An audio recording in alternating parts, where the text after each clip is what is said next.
भारतीय संविधानाचे शिल्पकार डॉक्टर बाबासाहेब आंबेडकर, क्रांतिबा महात्मा ज्योतिबा फुले, हिंदू हृदय सम्राट बाळासाहेब ठाकरे, वीर एकलव्य भगवान, संत सेवालाल महाराज, शेतकऱ्यांचे कैवारी श्रद्धेय तात्यासाहेब या सगळ्यांना मी विनम्र अभिवादन करते। आणि आजच्या या मंचावर ज्यांची उपस्थिती आम्हाला लाभली आहे अशी शिवसेनेची मुलुक मैदान तोफ म्हणजे खरी खुरी मुलुक मैदान तोफ म्हणजे आमचे आदरणीय नितीनजी बानगुडे पाटील साहेब यांच्यासाठी आपण एकदा जोरात टाळ्यांचा कडकडाट होऊन जाऊ द्या। मंचावर उपस्थित सर्व मान्यवर आणि महाविकास आघाडी व शिवसेनेचे सर्व पदाधिकारी, सर्व कार्यकर्ते आणि या मतदारसंघातील सर्व माता भगिनी आणि बांधवांनो, तुम्हा सगळ्यांना माहिती आहे की गेल्या 2.5-3 वर्षापासून आदरणीय उद्धव साहेब असतील, आदरणीय शरदचंद्रजी पवार साहेब असतील, यांचा न्यायासाठी खूप मोठा संघर्ष चालू आहे। मागील 2 वर्षापासून त्यांनी सत्यासाठी, धर्मासाठीचा लढा चालू आहे। धर्म अधर्म आणि सत्य असत्याची लढाई ते लढता आहेत। लोकशाहीचा खून होत असून आमची न्याय देवता स्तब्ध झालेली आहे। आमचा पक्ष चोरला, आमचं चिन्ह चोरलं तरी आम्हाला न्याय मिळाला नाही। अन्याय, अत्याचार, अनीतीचा जो काही अतिरेक झालेला आहे तो आता सहनशक्तीच्या पलीकडे गेलेला आहे। म्हणून आपल्याला या गद्दारांना आता धडा शिकवल्याशिवाय पर्याय नाहीये। बांधवांनो, तुम्हाला माहिती आहे की या मतदारसंघामध्ये विकासाच्या नावाखाली कशी लूटमार चालली आहे। कमिशन, टक्केवारी याच्या नावाखाली मतदारसंघ भरडला जातोय।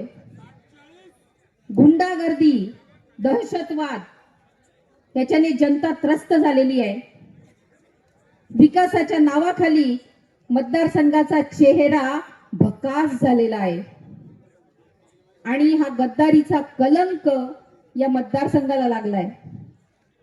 मागच्या पंचवार्षिकला अमोल शिंदे सुद्धा होते या निवडणुकीमध्ये। ते भाजपकडून उभे होते।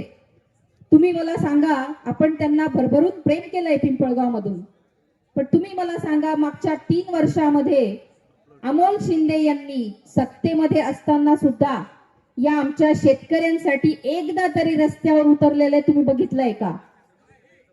फक्त एक उदाहरण द्या। एकदाही ते रस्त्यावर उतरले नाही। आणि आता सगळे उमेदवार निवडणुकीच्या रिंगणामध्ये, म्हणजे निवडणूक जवळ आली, निवडणुकीच्या तोंडावर सगळे ऍक्टिव्ह झालेले आहेत। इतक्या दिवसापासून तुम्हाला खरोखर लढायचं होतं किंवा तुम्हाला जनतेची सेवा करायची होती, मग इतक्या दिवसापासून तुम्ही ऍक्टिव्ह का नव्हतात? सगळे उमेदवार बिळात घुसून बसले होते आणि निवडणुकीच्या तोंडावर 1-2 महिना आधी ऍक्टिव्ह होतात। हे आपण सगळ्यांनी चित्र बघितलं पाहिजे। आमच्या शेतकऱ्यांच्या मालाला भाव मिळत नाही त्यासाठी कधी रस्त्यावर आले नाही। पीक विम्याचा प्रश्न असेल तेव्हा कधी रस्त्यावर आले नाही, कधी रास्ता रोको केलं नाही, कधी धरणे आंदोलन केलं नाही। मागे काय केलं ते माहित नाही, पण तुम्ही 5 वर्षानंतर पूर्ण तुम्ही मतदारसंघात डिटॅच होऊन गेले आणि आता तुम्ही निवडणुकीच्या तोंडावर ऍक्टिव्ह होतात। हे सगळं जनतेच्या लक्षात येत आहे। बांधवांनो, आपल्या सगळ्यांना माहिती आहे की तात्यासाहेब 1999 ते 2008 त्यांचा जो आमदारकीचा कार्यकाळ होता, त्यांनी त्यांच्या काळामध्ये या पिंपळगावसाठी सगळ्यात पहिल्यांदा 33 केवीचं वीज केंद्र तात्यांनी मंजूर केलं। हे आपल्या सगळ्यांना मान्य आहे ना? तात्यांनी पहिल्यांदा ते वीज केंद्र इथे मंजूर केलं। त्यानंतर आता सुद्धा आपण बघू शकतो, जे काही गोविंद महाराजांचं मंदिर आहे त्या मंदिराजवळचा जो पूल आहे तो तात्यासाहेबांनी त्या काळात बनवलेला आहे। त्या पुलाची गुणवत्ता इतकी चांगली होती की इतक्या वर्षानंतर सुद्धा त्या पूलची अवस्था अतिशय उत्कृष्ट आहे। पण कंपॅरिझन मध्ये जर का तुम्ही बाकीचे पूल बघाल तर त्या बाकीच्या पुलांची पण अवस्था तुम्ही बघून घ्या। आणि या पिंपळगाव शहरामध्ये येतानाचे जेवढेही रस्ते असतील, बाहेरून शहरात येणारे किंवा गावातले रस्ते असतील, ते रस्त्यांची अवस्था आज किती बिकट झालेली आहे हे सगळे आपण बघून घ्यावं. आणि ह्या सगळं मतदान करताना आपण या सगळ्या गोष्टीचा विचार केला पाहिजे असं मला वाटतं. ते खूप गरजेचं आहे. आम्ही शेतकरी संवाद यात्रेच्या माध्यमातून जेव्हा आम्ही फिरलो पूर्ण मतदारसंघ, तेव्हा काय विकास झाला आहे मतदारसंघाचा हा आम्ही चांगल्या पद्धतीने बघितलेला आहे. बांधवांनो, या मतदारसंघाची लेख म्हणून मी आपल्या सगळ्यांना विनम्रपणे वचन देते, कारण की मी दुसऱ्यावर टीका करत बसण्यापेक्षा मी काय करणार आहे हे देखील मी तुम्हाला सगळ्यांना सांगितलं पाहिजे. म्हणून मी काही गोष्टी आपल्याला सांगणार आहे. सगळ्यात पहिलं म्हणजे मी या मतदारसंघातील लेक आहे आणि मी आपली लेक किंवा आपली बहीण या नात्याने मी आपल्याला, आपण जो काही माझ्यावर विश्वास ठेवला त्या विश्वासाला मी कदापि तडा जाऊ देणार नाही, हा मी तुम्हाला सगळ्यांना वचन देते. या मतदारसंघामध्ये भयमुक्त आणि भ्रष्टाचार मुक्त सर्वांगीण विकासाचा संकल्प मी पूर्ण करणार आहे, त्याशिवाय मी स्वस्थ बसणार नाही. दुसरं महत्वाचं, मी कृषी पदवीधर आहे आणि शेती आणि शेतकऱ्याच्या काय समस्या आहेत ह्या मला चांगल्या माहिती आहेत. त्यामुळे शेतकऱ्यांच्या समस्या म्हणजे त्या वीज असेल, सिंचन असेल किंवा शेतकऱ्याला जो मिळत नसलेला हमीभाव आहे, या सगळ्या प्रमुख प्रश्नांवर मी शासन दरबारी आवाज उठवून मी माझ्या शेतकऱ्याला न्याय देण्याचा प्रयत्न करेन. पिंपळगाव हे आमचं मोसंबीसाठीचं हब आहे. पिंपळगाव म्हणजे मला वाटतं जळगाव जिल्ह्यातून 1 नंबर पिंपळगावचा लागतो. तर या मोसंबीसाठी कोल्ड स्टोरेज इथे उपलब्ध झालं पाहिजे आणि जे काही प्रक्रिया उद्योग असतो मोसंबीवर, तसा प्रक्रिया उद्योग आणण्याचा माझा संकल्प आहे, जेणेकरून या मतदारसंघात महिला असतील किंवा तरुण असतील यांना हाताला काम मिळालं पाहिजे. त्यासाठी मी हा उपक्रम माझ्या हातात घेणार आहे. बांधवांना, आपल्या इथे धाळके गावातलं जे काही धरणाची अवस्था झालेली आहे किंवा ते काही जे काही नादुरुस्त आहे, त्या धरणाची दुरुस्ती आणि पाटसरीची दुरुस्ती करण्याचं काम माझ्या लक्षात आहे आणि मी माझ्या वचननाम्यामध्ये नोंद करून ठेवलेली आहे.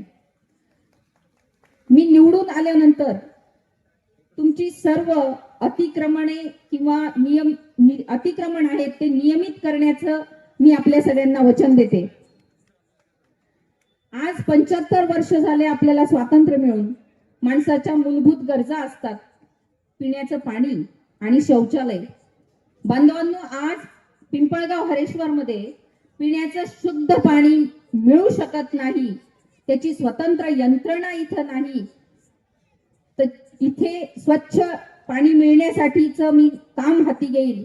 आणि शौचालय, आज महिलांचे, मी ज्यावेळी शेतकरी संवाद यात्रेच्या माध्यमातून फिरली त्यावेळी अनेक महिलांनी सांगितलं की ताई, आम्हाला इथे शौचालय नाही.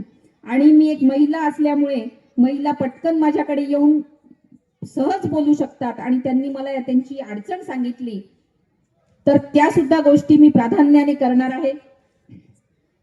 बांधवांनो, मी जास्त बोलणार नाही कारण साहेबांना आपल्याला ऐकायचंय, पण मी जाता जाता आपल्याला एक सांगेल. रात्री वैरायची आहे, 8 ते 10 दिवस राहिलेत. आपण गाफील राहू नका, कोणाच्याही भूलथापांना, प्रलोभनांना बळी पडू नका. तुम्हाला काहीही सांगतील, कुठल्याही अफवा उडवतील, परंतु आपण त्या अफवांवर विश्वास ठेवू नका. आणि तुम्हाला माहिती आहे आपल्या मतदारसंघामध्ये 60-40चा फॉर्म्युला आहे, माहिती आहे की नाही? तो 60-40चा फॉर्म्युला आहे. पडद्यामागची सेटलमेंट होते. त्यामुळे लोक हे एकमेकावर फक्त बाहेर आरोप करतात, परंतु आतून एकच असतात. हे आपण सगळ्यांनी लक्षात घेतलं पाहिजे. काही लोक जाती धर्माचे एकमेकांमध्ये, सगळे लोक गुण्यागोविंदाने वागत असतात, परंतु काही लोक जातीचा तेढ निर्माण करण्याचं काम या मतदारसंघात करत आहेत. परंतु आपण त्यांना थारा देऊ नये, कारण की हे फक्त आपल्याला भांडण करायला लावतात आणि त्यांचं काम चालवून घेण्यासाठी ते काहीही अफवा पसरवत असतात. म्हणून आपण सगळ्यांनी ह्या गोष्टीकडे लक्ष देऊ नये.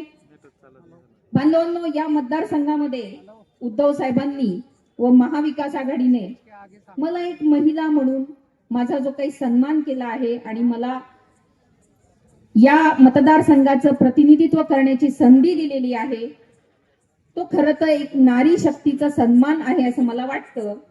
आणि या मतदारसंघाची लेक म्हणून मी आपल्या सगळ्यांना विनंती करेन की विधानसभेमध्ये जाण्यासाठीचा एक नवीन इतिहास आपण घडवून नारी शक्तीचा सन्मान करावा अशी मी आपल्या सगळ्यांना विनंती करते. आपली निशाणी आहे मशाल, 2 नंबरचं बटन आहे, वरून 2 नंबरचं बटन. तुम्हाला काही भूलथापा मिळतील. शेवटच्या दिवशी तुम्हाला असंही सांगितलं जाईल, वैशाली सूर्यवंशी यांनी बहिणीने भावाला सपोर्ट केला असं पण सांगितलं जाईल. ती वैशाली सूर्यवंशी डुप्लिकेट असू शकते, हे तुम्ही लक्षात ठेवा. ओरिजिनल वैशाली सूर्यवंशी कधीही सपोर्ट करणार नाही, हे लक्षात ठेवा. शेवटच्या दिवशी घात होऊ शकतो, ही गोष्ट आपण विसरू नका, ही मी आपल्या सगळ्यांना विनंती करते. आणि आज माननीय बानगुडे पाटील साहेब आलेत, आपण उपस्थिती दिली, त्यांची ऊर्जा आपल्याला घ्यायची आहे. त्यामुळे मी जास्त बोलणार नाही, पण आपल्या सगळ्यांच्या वतीने मी साहेबांचे धन्यवाद मानते आणि आपली रजा घेते. धन्यवाद. जय हिंद, जय महाराष्ट्र.